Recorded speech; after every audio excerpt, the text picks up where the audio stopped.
Really looking forward to Cody being here today. I knew he would have had a killer Jersey for Jersey Day. That guy loves sports so much.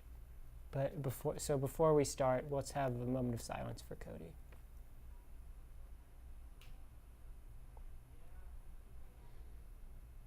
This is SportsZone.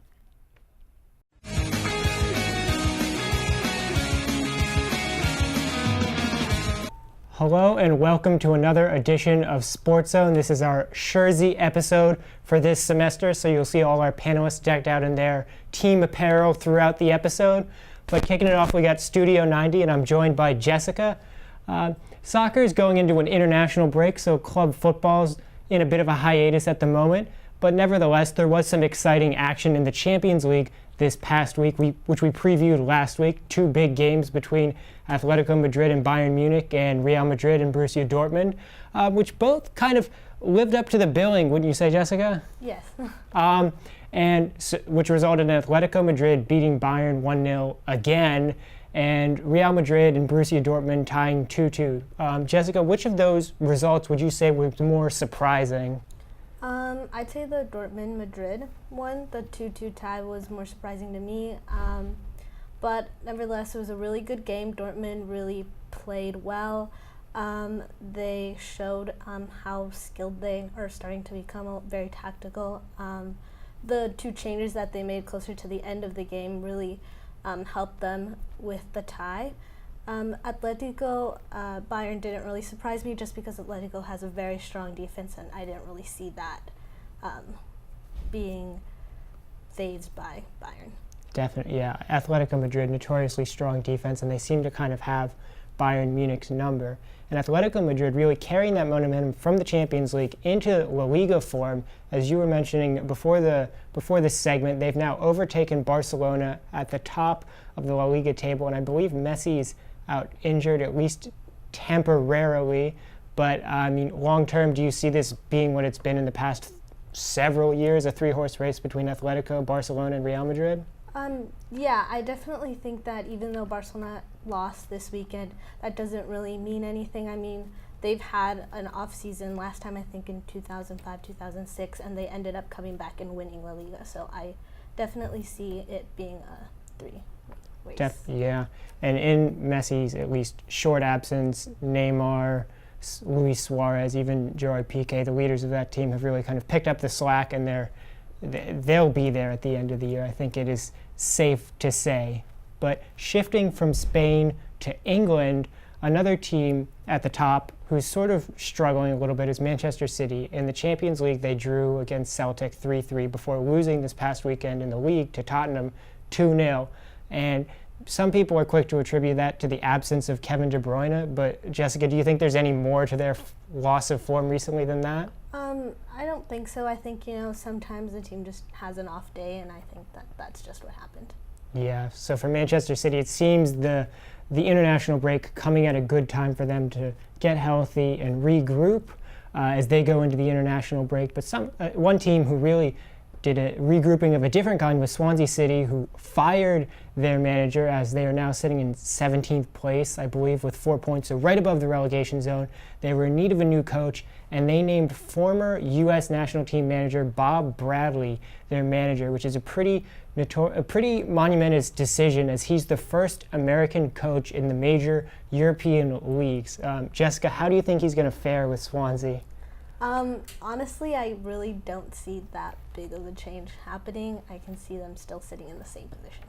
Yeah, it's a weird move because it's post-transfer window, so he can't really do anything. He can't really move any players, make any moves to bring players in. He's stuck with the team that's in 17th place right now, and they're there for a reason. So that's just an interesting note, but we'll keep progress on that. Bob Bradley, of course, led the U.S. and the 2010 World Cup to the round of 16, so he's a folk hero in the United States and one to watch going forward in the Premier League. But that's all we have for you this week on Studio 90. Stick around for more SportsZone after this. Hello, welcome back to SportsZone. This is our premiere segment, Ice Time. I'm joined alongside by Nathan Lee Nathan, lots to talk about as the World Cup of Hockey comes to a close and we inch closer and closer to the beginning of the NHL season. Take me through, what is your biggest offseason move this year?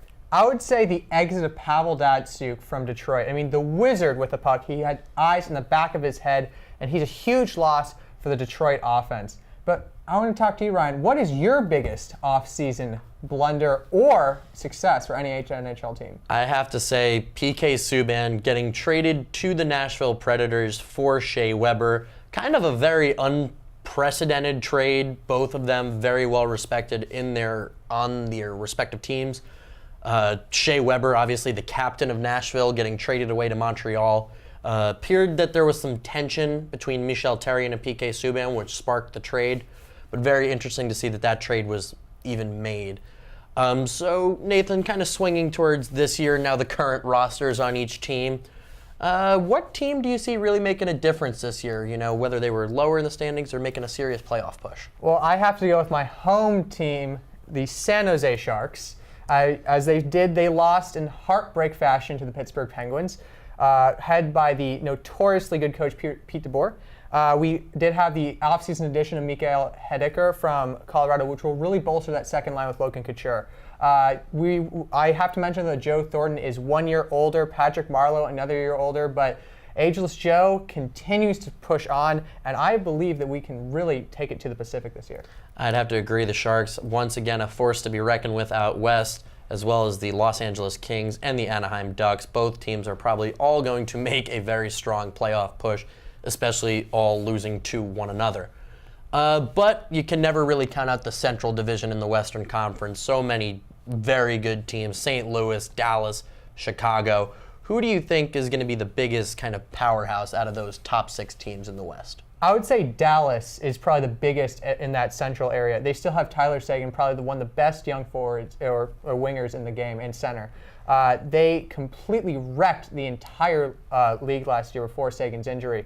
But I also think you can't count out anyone in that division because it's usually a toss-up this year.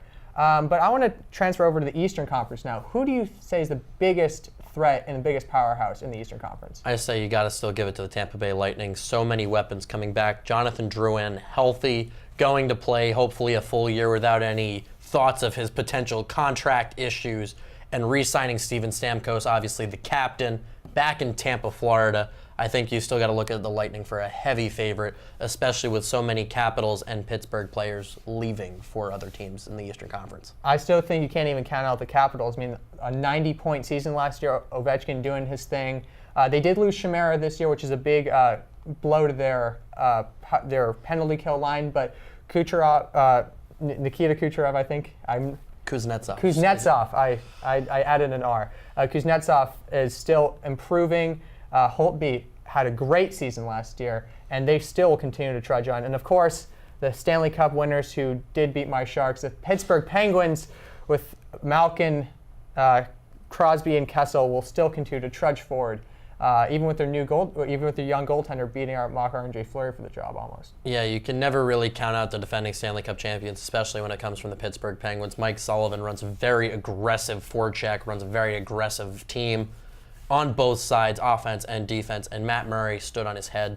But looking at the local team in the Washington Capitals, it's going to be very interesting to see how they turn out this year. They lost a lot of their depth in Chimera and Michael Latta, and it'll be, that's their third and fourth line that they've really kind of relied on to strengthen the back of Kuznetsov, Oshie, Backstrom, their star players. They've really kind of relied heavily on that third and fourth line. It'll be interesting to see what head coach Barry Trotz does this year. But I know it's kind of early in the year to be even thinking about this, but who do you see in the Stanley Cup Finals? I would say the Stanley Cup Finals would mostly be, if I were to put my money on it, even though I'm not a betting man, nor as a college student do I have any money to bet, I would say in the Stanley Cup Finals we'd have the Washington Capitals and the Los Angeles Kings. I mean, the Los Angeles Kings are every year probably one of the most clutch teams in the playoffs. Jonathan Quick always manages to rob Joe Thornton or Logan Couture of some sort of point.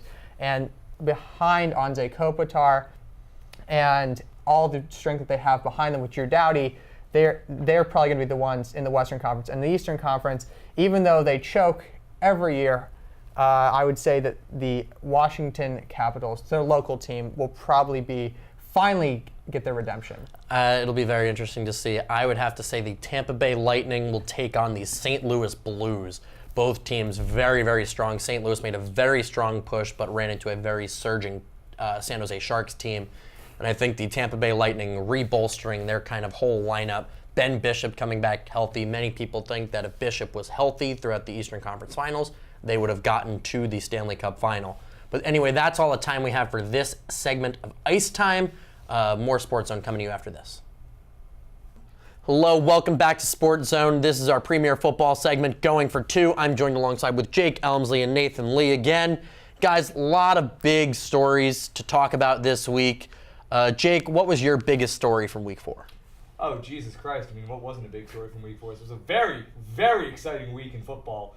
And I got to say, probably one of the bigger stories, or probably the one I find more interesting, was what went down with Trevor Siemian and Paxton Lynch down in Tampa Bay this weekend.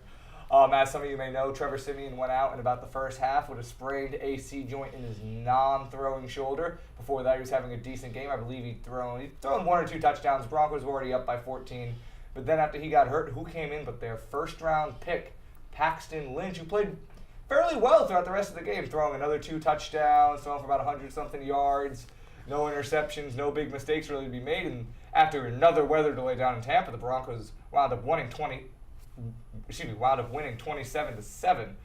And I mean, the sprained AC joint, in your non-throwing shoulder is an injury that a quarterback can work through if you can just tolerate the pain. But it'll be interesting to see if the Broncos decide to take this as a good sign that they can finally start starting the young rookie, or if they believe in Trevor Siemian and want to keep him going for the rest of the year.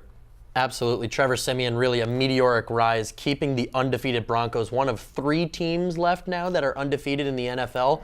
One of them we won't mention until later. We'll make Deepak go crazy if we mention this fine team.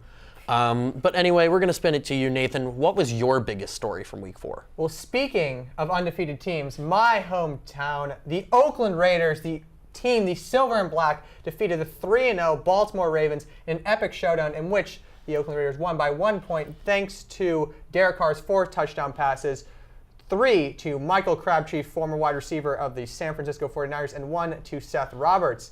I think it was a huge matchup. The Ravens defense came in ranking in number 2 overall, I think behind the Denver defense, and they had Elmas Dumerville back at the pass rush, and everything seemed to be clicking on offense for the Oakland Raiders in the second half. And the final drive, in which Crabtree made the toe drag in the back of the end zone, really solidified the Oakland Raiders as a 3-1 team and a force to be reckoned with. Yeah, it was really a whirlwind finish up in M&T Bank Stadium. But Jake, I'm going to address you. You're even wearing the jersey for the team. This is a big week for the New England Patriots. Tom Brady back, Deflategate over. Jake, I know they're playing the Cleveland Browns. Is this going to be a true Belichickian blowout on Sunday? Oh, yes. Oh, God, yeah. We have what I like to call Mad Tom coming in this week. Mad Tom is a force to be reckoned with. I think if probably the best example can be either the first 8 games of last year when he was just on a warpath before the entire offense got hurt and they were starting Brandon Bolden at every skill position. But also you see that after the loss to the Kansas City Chiefs on Monday Night Football about 2 years ago, when he just the next week came in and just decimated a fine Bengals team of that year. So yes, I'm going to declare right now that this game is going to be an absolute blowout. Brady's mad. Now the whole team's mad coming off of a loss. Belichick's mad. It's gonna be destructive. What's the score? Ooh, 42-14. We'll call it that. Yeah, you can't count out Terrell Pryor and Isaiah Crowell, who will probably get you your token 7 or 14 points. And the Patriots defense, not as strong as the Patriots offense, but I think it's going to be a beat down in Cleveland. They should be getting used to that at this point. They've had so many. But anyway, Nathan, I'm going to swing to the defending NFC champion Carolina Panthers, absolutely getting decimated. The score did not suggest how the game went. Matt Ryan throwing for 500 yards, Julio Jones catching for 300 yards, 36 yards away from being the receiver with the most catching yards in a single game. Nathan, and now Cam Newton might have a possible concussion. What's going on in Carolina? You know, Carolina, I think, is coming off of their Super Bowl season. They came in cocky, they came in confident, and I think what they're really losing is Josh Norman. They're getting burned in some of their defense. I mean, they still have the core with Luke Ketcherly, or their middle linebacker, as the head of their defense.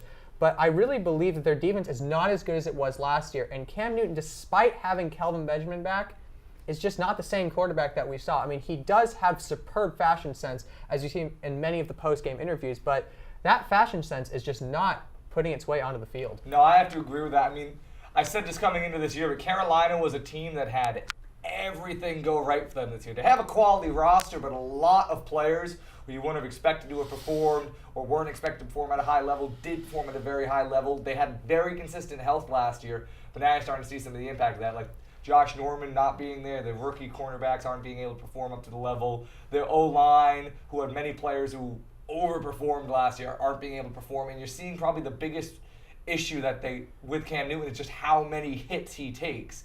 On an average season, I believe he takes twice as many hits as the next most hit quarterback. So you're starting to see that starting to take a toll on him. And that has to be worried for a team that invests in him as their franchise future. But other than that, I believe that Cam Newton himself has been playing at a quality level. It's just that they have a lot of either inexperienced players or very old players who aren't able to keep their health, like Jonathan Stewart or Thomas Davis. And you're seeing them kind of some of those things that went right for them last year aren't going right for them this year. I have to agree with both of you. I think Josh Norman's loss now in D.C. was huge for them. They really don't have that number one shutdown corner.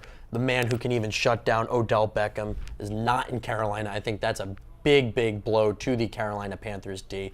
But anyway, we're going to wrap up this segment with, as we do every week, Jake, matchup for Week 5. Who do you got? Probably the most fun matchup this week will be, that I'm not biased about, will be Denver and Atlanta. I mean, you have Matt Ryan, who through the first 4 games of the season has been the MVP of the league. I don't think anybody can argue with that. They got off to a hot start last year, and they're getting off to another hot one. But I think that we'll be able to see if this team is really for real, and even more for real than you have to be by beating the Super Bowl runner-up, by seeing if they can beat the Super Bowl champions, who have the number 1 defense in the league. So it'll be very interesting to see if Matt Ryan, Julio Jones, Devontae Freeman, that whole gang can go in and just see if they can manhandle that Denver defense the way that they manhandled the Panthers, while also seeing what, as I talked about before, what the QB story will be in Denver. But I believe that no matter which of the 2 QBs they beat them with, it'll prove whether or not they're a legitimate contender or not. Nathan? I have to go again with my hometown Oakland Raiders, silver and black. They are facing the San Diego Chargers this week. Phillip Rivers, Derek Carr, a typical shootout. I expect this game to be 28-30. Oakland Raiders are going to come out victorious. I think Amari Cooper is going to finally break out and get another 100-yard game. I think Travis Benjamin is also going to break out against a struggling Sean Smith in our cornerbacks. And I also think Melvin Gordon is going to have a monster game. And what do you think is going to be the best matchup? I've got to wrap up saying Giants-Packers is a very intriguing matchup. It's not going to be the shootout that you're going to see in Denver out in Mile High, but I think the Giants, who have been kind of flying under the radar but have been playing very good football, who also have to host a very, very talented and almost impenetrable Minnesota defense tonight, I think them going into Lambeau on Sunday night, big NBC primetime game, I'm very intrigued to see how they fare, because they have been playing good football, but they've been kind of flying under the radar with some of these bigger stories. But anyway, that's all the time we have for this edition of Going for Two. More SportsZone coming to you after this. Hello and welcome back to more SportsZone. This is the Galleon and the Gridiron, the segment where we tell you all the secrets, skills, tricks, and tips you need to win in your fantasy league in Week 5 and beyond. My name's Jake Elmsley, and I'm joined here, as usual, by Ryan Siegel. And now let's just dive right in, Ryan, with your biggest surprise from Week 4. There's a lot of them. I have to say my biggest surprise by far, DeAndre Hopkins. 1 catch, 4 yards against the Tennessee Titans secondary. So you have McCourty and Bunch, but Tennessee's not known to be a dominant secondary in anybody's standard. Will Fuller decides to go off for, many, many yards and a touchdown. DeAndre Hopkins has really been the staple for Brock Osweiler and really the number 1 target in that organization for many, many years with 1 catch. It's very surprising. No, it's true. I mean, you're starting to see now that, now that he is known as an elite wideout, as he's been for a while. I mean, from a schematic standpoint, he's doing his job fairly well. While he's getting shut out, he's opening things up underneath for Lamar Miller and Will Fuller. But from a fantasy standpoint, as an owner, you don't like to see this kind of game. But for me, a big surprise for me was the underperformance of Andrew Luck. It's been a problem all year. I mean, I think going into the second half, he might have only had 0 points. It's been a problem all year. That Colts line can't really protect him, and just offensively and defensively, they're having a lot of struggles. But as usual with Andrew Luck, he picks you up more points in the second half than he does in the first. But for owners of Andrew Luck, do you think it's time to start being a little worried? As an owner of Andrew Luck in one league, yes, it's very big time to start being worried. When you're looking at the matchups, and I had Matt Ryan on my bench, and you're starting to kick yourself because Andrew Luck is a better quarterback skills-wise than Matt Ryan. And when you look at it, Indianapolis playing Jacksonville or Atlanta playing Carolina, and you're looking at the matchup, you're thinking, oh, Indianapolis and Jacksonville is a no-brainer. Andrew Luck's going to pick them apart. And he doesn't. It's very, very concerning. And then, he had the tipped ball that became his interception really early on. Andrew Luck, for the better part of the first half, was -2 in points for fantasy owners. So as a fantasy owner, 2 other fantasy owners of Andrew Luck, I would start getting a little concerned, maybe pick up a second quarterback. No, I'm starting to be worried that might be a matter of the play calling also. I saw some play calls in that game, and I found them kind of questionable. Like, a lot of routes the wide receivers were running, they just weren't getting open very often. And I'm not completely threatening Jacksonville secondary, but staying on the subject of that Jacksonville Colts game, the Jacksonville backfield, how do you feel about people who maybe picked up Chris Ivory, maybe drafted him, or TJ Yeldon? Do you really feel confident starting either one of the two going on? Well, I got to say, with Chris Ivory, after his career year with the New York Jets, really has not performed in Jacksonville. He was slated to be the #1 back, getting lots of the early down touches. And TJ Yeldon's also not been playing too well either. But I'd say both of them are probably solid running back 2s, maybe even flex positions. I wouldn't waste your running back #1 spot on either of them. No, I agree with that. But back to running back #1s who are underperforming. You're seeing Todd Gurley now, after having probably his breakout game last week. You saw him only have a score around 8-9 points this week standard. I think he had about 60 receiving yards, most of that coming on one catch, 33 rushing yards. Are you worried about Todd Gurley, or do you feel like once the offense starts going that with the team rolling, that the carries will come for him? I think they've got a little bit more room to grow in the Rams offense. They're still a very young team. I'm not too worried about Todd Gurley. I'm a lot more worried about the Jacksonville secondary, the Jacksonville backfield, not the secondary. With regards to running the football, I think Todd Gurley will get more touches as the season progresses. No, I agree with you. Now moving on to the future. Who are your big sleepers going in the Week 5, big waiver wire targets? Big sleepers, I got to say, Terrence West of the Baltimore Ravens. If you have not picked him up, pick him up. He had a phenomenal performance against the Oakland Raiders, who have very big and former very good players. They had Elvis Duberville back this week. They have Bruce Irvin from Seattle. I'd say Terrence West really kind of overperforming and overtaken Justin Forset's #1 running back spot. I think he's a very big flex spot. I would also say Jarrett McKinnon from the Minnesota Vikings as another interesting pick for a sleeper. Interesting. I mean, for me, I think going into this week, though, once again, you just have to look at, I think he proved it again, how much he's being utilized in his offense, just Terrell Pryor. The man's playing too many snaps. He's getting too many touches to not get production. I mean, I think as long as they're starting Cody Kessler, and even maybe when they bring Josh McCown back into the mix, if they bring him back into the mix, it'll still be Terrell Pryor, who just that entire offense is running through. So, I mean, if you have the opportunity to pick him up, I mean, I don't even know where you start him at this point, but he's going to get you some kind of production. I mean, now you saw him get his first touchdown reception of the year. This weekend against the Redskins. I mean, it's just, even if the team's not running well, even if the offense isn't running well, a man who's on the field for every snap and is playing every offensive position is going to get you some kind of production in any sort of format. But anyway, that is all the time we have here for the Galleon and the Gridiron. My name's Jake Elmsley. This is Ryan Siegel, and there'll be more SportsZone coming at you next. Hello and welcome back to SportsZone. This is going to be our occasional college football segment. Let's call it occasional. I am Dan. I've got Ryan and Vince here with me as we're going to talk some college football. Interesting stories going on this week, actually, which is why we wanted to bring the segment back. A big shakeup in the top 5. And it starts with Clemson. The Tigers moving up to number 3 in the country after they beat Louisville in a close game. Louisville moving down from 3 to 7 with that loss. But What's interesting, I think, to talk about, Clemson, as I said, moving up to 3, jumping over Michigan in the rankings. Ryan, I'll start with you. Do you agree with Clemson hurdling the Wolverines? I do. I think Clemson's strength of schedule is just far greater than what Michigan's had to play. Michigan just starting Big Ten play, blowing out teams that shouldn't even be on the field with Michigan.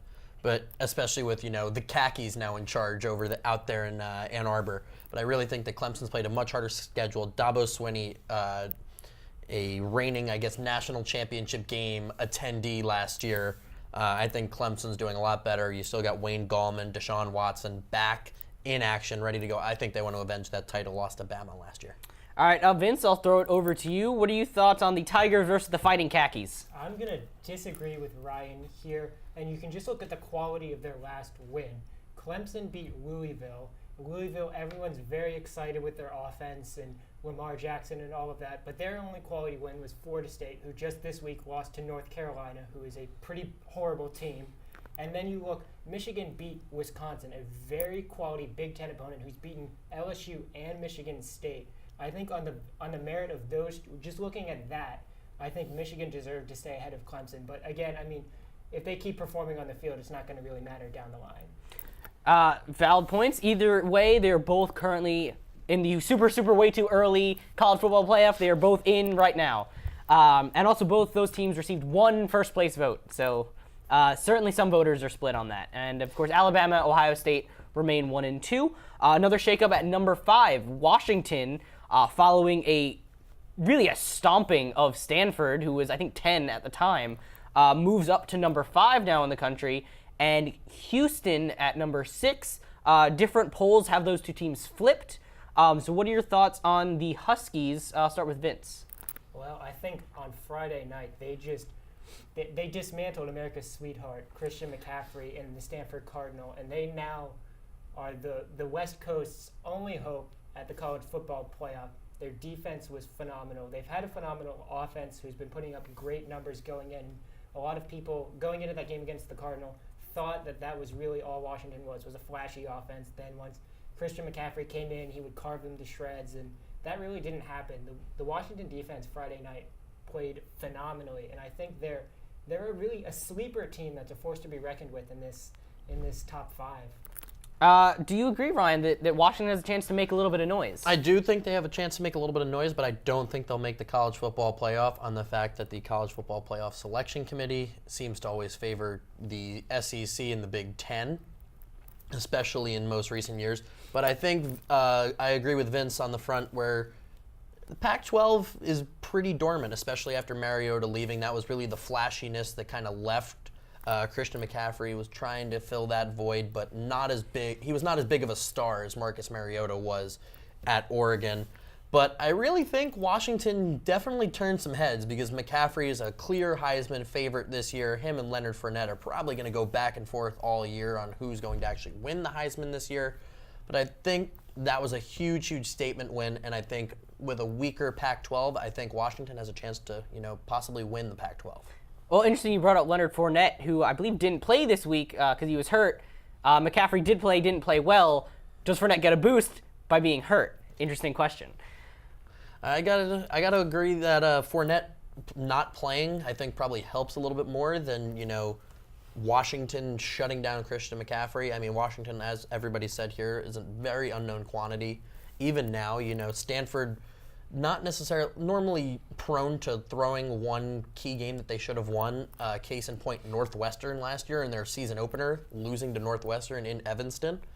So I think it'll be very interesting to see if Washington can sustain it through the rest of the conference play. You still have USC, who annihilated Arizona State this week. I think it'll be very interesting to see how or if they can sustain it coming into Pac-12 playoff time.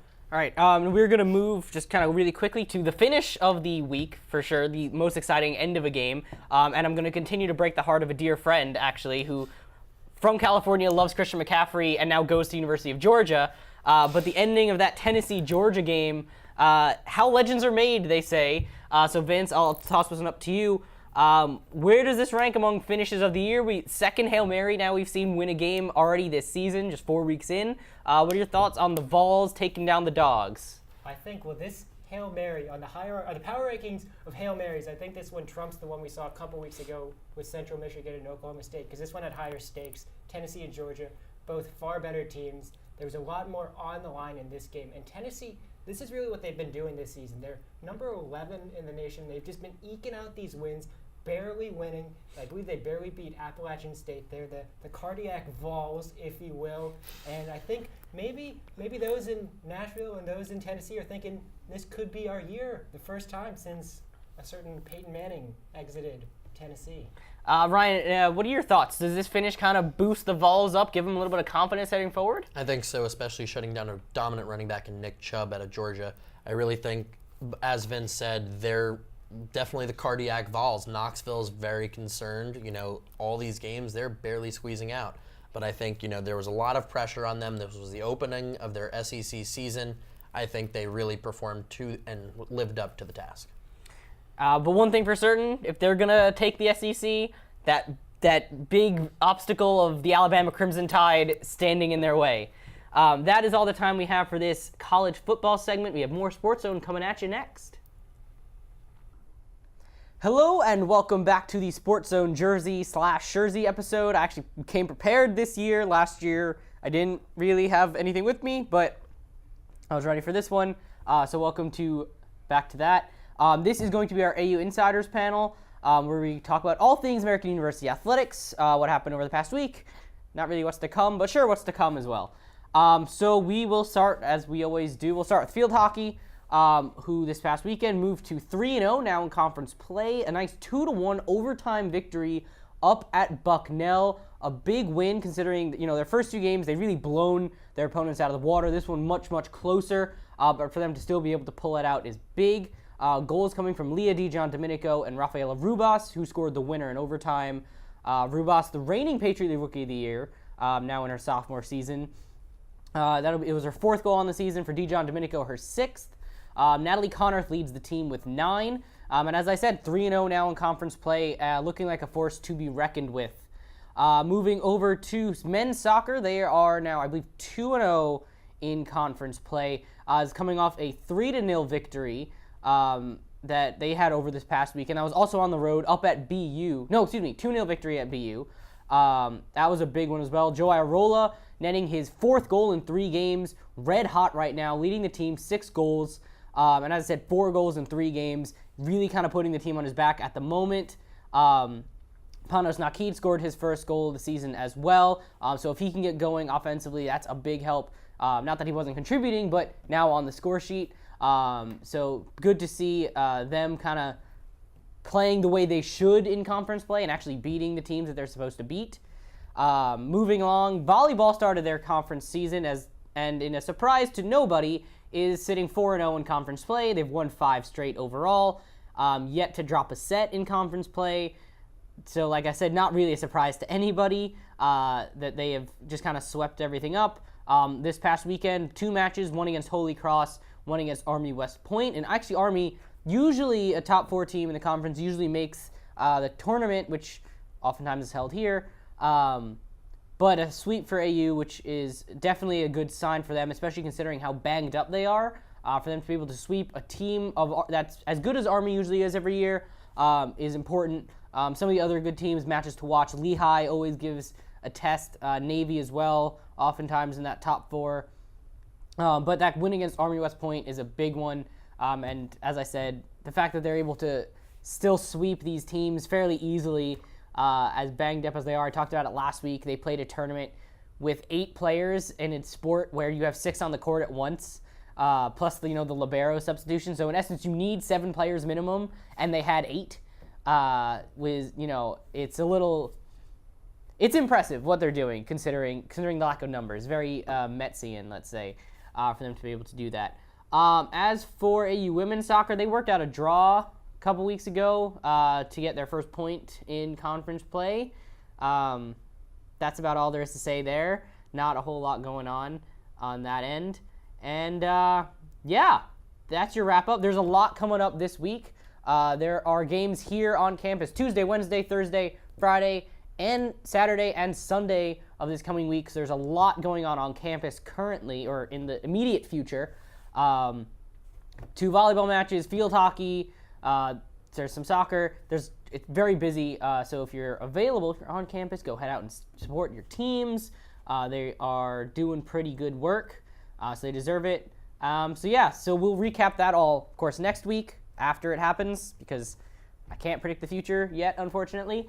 But that is all I've got for this AU Insiders panel segment, whatever it is. So stay tuned for more SportsZone after this. Hello, welcome back to SportsZone. This is our premier and favorite segment, Thumble, Thumbs Up, Thumbs Down, where we talk about the good, the bad, and sometimes ugly in the world of sports and the world at large. So we're going to start, for all the people here, thumbs up to Jersey Day. I'm glad that everybody came out in support, wearing their jersey for the most part. Sorry, Aviva. Thumbs up to Dan for remembering that it is Jersey Day. The last Jersey Day Dan was here. Dan organized it and orchestrated it. And Dan didn't have a jersey because he was on his little Mets victory tour thing that happened that turned out to be a bust. But that's okay. They've got a chance at it all over again this year. Thumbs down to the New York Jets because Ryan Fitzpatrick keeps throwing interceptions in the fourth quarter. If you wanted to do that, Geno Smith's on the bench next year. We didn't need to pay you $12 million a year to do so. Thumbs up to preseason hockey. We're back. It's hockey season. My life is good. It's always hockey season in my world, just like it's always baseball season in Deepak's world. But that's a story for another day. I can't believe I'm going to do this. Thumbs up to the Eagles because they're still undefeated. They're one of 3 teams left that are undefeated, so they're still going to go 16-0, Super Bowl bound. So on that front, thumbs up to Villanova because it's Villanova. In honor of Cody not being here, thumbs up to the weather. Come on. It's not sweater weather today, but Cody is off celebrating the high holiday, so Happy New Year to you, Cody, and Happy New Year to Dan. Happy New Year to all of you out there. Thumbs down to midterms week. Who likes midterms? I know I don't.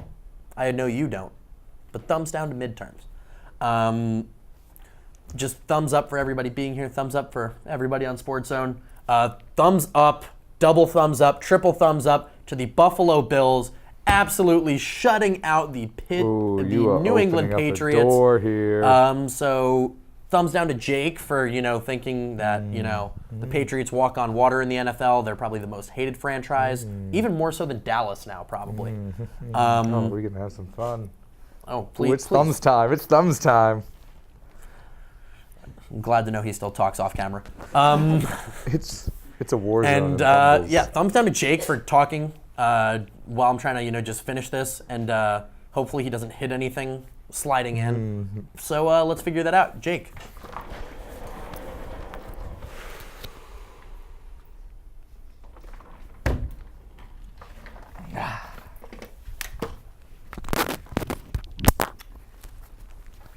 So, a big thumbs up to the Seattle Seahawks this weekend. I'm absolutely trouncing the hapless New York Jets, who sadly, are not getting a top 1 all-time quarterback in the next week, or probably in the next ever. So, thumbs up to that. Thumbs up to Ryan for opening up the doors for me to have some fun here today. Thumbs up to Christian McCaffrey, who, by the way, is my favorite college football player in the nation right now. And the more bad games like this he has, the higher the chances get that he will fall to not 28, not 29, not 30, not 31, but 32 in the 2017 NFL Draft to the New England Patriots. There's never been a player who was designed more for that Bill Belichick, Josh McDaniels offense. So that'll be fun. Thumbs up to the American University Men's Rugby Football Club this weekend for defeating Gettysburg College by a score of 39-21 and improving to 3-0. Thumbs up for us being past week 5 of the college football season, because that means I can start reading mock drafts and not feeling bad about it. All right, what else do I got here? I got something else. Prepared. You know what? Thumbs down to no airing of the grievances today. That was sad, but we'll just do that here. All right, thumbs down to no Cody, because Just always miss him. Thumbs down to the public for not knowing who the true master of purple is, but I'll accept the result because there was no reward. Thumbs up to myself for being my only vote for myself. I'll admit it, but that just proves that the public just doesn't know. But what can you do? Hopeful thumbs up to the Minnesota Vikings because I'm currently down by 0.4 points in my fantasy league. So as long as they can score me 1 point, I can win. Thumbs up for the bomb transitions on getting the third by yours truly, who nobody had faith in me except for Kristen, but I did it. I made it work, and it was nice. Thumbs up to everybody here for being my friends. Yeah, threw you a 180 there. You thought it was going to be some negativity. All right, that's all I got. Here's Jessica. So, thumbs up to you, Deb, for defeating Stanford. That was all over my Instagram feed and my Facebook and my Twitter, so good job, guys. Thumbs up to the Seattle Sounders for beating the Vancouver Whitecaps, especially after the news that Clint Dix is going to be out for the rest of the season. Hopefully he gets better. There's me.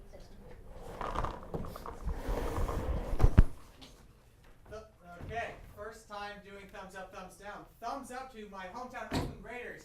Specifically, thumbs up to Khalil Mack, who recorded his first sack of the NFL season. I'm predicting at least 15 sacks for my guy in silver and black. Thumbs up to Derek Carr, 3 touchdown passes to Michael Crabtree. Thumbs up to Billy Beane for being Billy Beane. I don't know what he's done lately, but he's probably traded away Sonny Gray for a turnip and a potato. Thumbs up to the New York Mets. Congratulations on once again making the wild card playoff, making it to the wild card. Good luck. I hate the Dodgers with all my heart because hometown Giants. Thumbs down to AU Club Baseball. I think we lost this week to Howard, but hey, it's okay. It's a long season. We still have spring. And then thumbs up to the Buffalo Bills, shutting out the juggernaut offense of the New England Patriots. But other than that, thank you and have a great one. All right, I had to come in here and give a thumbs up to my Mets, who are going to be playing in the wildcard game on Wednesday. They've overcome so much to get to this point, and it's really exciting to see them there again. Thumbs up to Noah Syndergaard, who gets the start on Wednesday. I know you're going to be fantastic, and it's going to be awesome. Thumbs down to Cody for not being here. I miss you. And I just wanted to give a thumbs up to my dad, who unfortunately was in a biking accident on Wednesday. And he's been in the hospital, and he's going to be hopefully getting out on Friday. So hang in there, Dad. Can't wait to see you. And thumbs up to our new family friend, Bobby, who saw the accident happen, and he just went so far above and beyond to do everything he could to help. So you're proof that there are still good people in this world. So thumbs up to you, and that's all I have. Hello. So my thumbs down is that I didn't get the memo of Jersey Day, so sorry. Thumbs up to my Mets for making the playoffs again. This is our year. And thumbs down to all the work and midterms I've had this past week. And yeah, here's Vince. All right, we're gonna start off with thumbs up to Jersey Day. It's always a great day when I get to break out the Roberto Clemente jersey. Doesn't get enough use because the Pirates are useless at this point in time. Thumbs down on that note, the Pirates, because apparently they're shopping Andrew McCutchen, which just they don't want to be good for the next 20 years. We've been through that, and we've seen it doesn't look good, and apparently the Pirates thought that's what the future should be like. So thumbs down to the Pirates management. Thumbs up to the Steelers. They remembered what an offensive performance should look like. Thumbs up to Marcus Wheaton. He learned how to catch the ball in the past week. He was putrid against the Eagles. Caught a touchdown against the Chiefs, so he's looking good. Thumbs up, Le'Veon Bell is back, and seems like he hasn't missed a beat. So all good news. Thumbs up to Arsenal, getting a late 90th minute goal off Warren Koscielny's face/arm to beat Burnley to make up some ground on Manchester City, so that was good. We'll do thumbs up to our Twitter poll winner, Ryan. Apparently he looks better in purple, so I'll thumb him up since he didn't thumb me down for anything this week. I'm looking out for you, buddy. And finally, we go thumbs up to Bob Bradley, the greatest American export ever, is going to be in Swansea City in England. I'm rooting for you, Bob. Jurgen Klinsmann, out. That's all I got. All right. Time for the big finale. I am going to give a futuristic thumbs down because I am going to thumbs down something that hasn't happened yet. I'm going to thumbs down for when Terry Collins inevitably starts Eric Campbell at first base on Wednesday because Madison Bumgarner throws left-handed and he's going to not play due to Orloni. That's my prediction, and I'm automatically already thumbing it down because Eric Campbell should not be anywhere near a playoff game. Ever. Period. End of story. Anywho, moving on from that advanced anger at Terry Collins, I will give a thumbs down. We have 3 managerial firings today in the major leagues. So just like Black Monday you have in the NFL right after the last game of the season, baseball the same apparently. Walt Weiss technically resigned as manager of the Rockies. Chip Hale fired as the manager of the Diamondbacks, who were supposed to be good this year, and then it all fell apart pretty quickly, actually. And Robin Ventura, who actually is a personal favorite as a member of the 2000 Mets that made the World Series.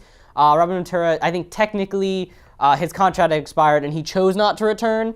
But the White Sox have already named a replacement. Rick Renteria is next man up on the south side as they look to find steal some success from the north side a little bit. Cubby's doing pretty well. I will also thumbs down my Jets this week. Ryan Fitzpatrick, it's been a struggle. 9 interceptions in 2 games. Suboptimal. You don't win often by doing that. And against a one-legged Russell Wilson, too, you got to put up a better performance than that. I will give a thumbs down to the Philadelphia Eagles because technically they're undefeated, but they didn't play this week. So we can't really give them a thumbs up. So I'm going to cancel the thumbs up they got before. Take that, Deepak. I will give a thumbs up to Vince, Nate, and I decided to go back in the archives and watching some good old 2010 SportsZone from, whatever, a couple years ago, like before we even got here. And thumbs up, thumbs down, other than the little sliding in on the chairs, is exactly the same segment as it was 6 years ago, and that makes me happy. Yeah, that's great. We're exactly the same. Our cameras have improved, and that's really the only difference, which is kind of nice. Consistency is key, everyone. Yeah, thumbs down for midterms. That's a thing. Thumbs up for playoffs. Thumbs up for our extended baseball segment because much like Deepak, I could talk about baseball forever. Thumbs up to Julio Jones. I'm pretty much out of stuff. So with that, we will move on to our poll results. As you've already learned, Ryan won the poll last week. He has the right to wear purple. Jake disagrees, but fine. The people have spoken. This is how democracy works. Our poll for this week is going to be, is SportsZone better with Cody Cohen? My vote is yes. I think everyone else's vote would be yes too. But we miss Cody because he's not here. And also it's the only poll question we could have come up with for this week because I got nothing. So that is all. Time for thank yous. Thank you to Vince, Kristen, Aviva, Jake, Jessica, Nate, Ryan in the back, everyone at 8TV who threw a nice party and brought us some cupcakes. And that is all we have. Thanks to Deepak, because why not? And that's all we got. So we'll see you next week.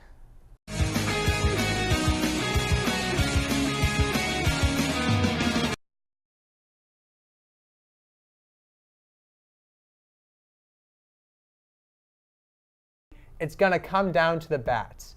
Which team is going to hit the most home runs? I mean, we have, on one side with Baltimore, we have Trumbo. Can we start over? What happened?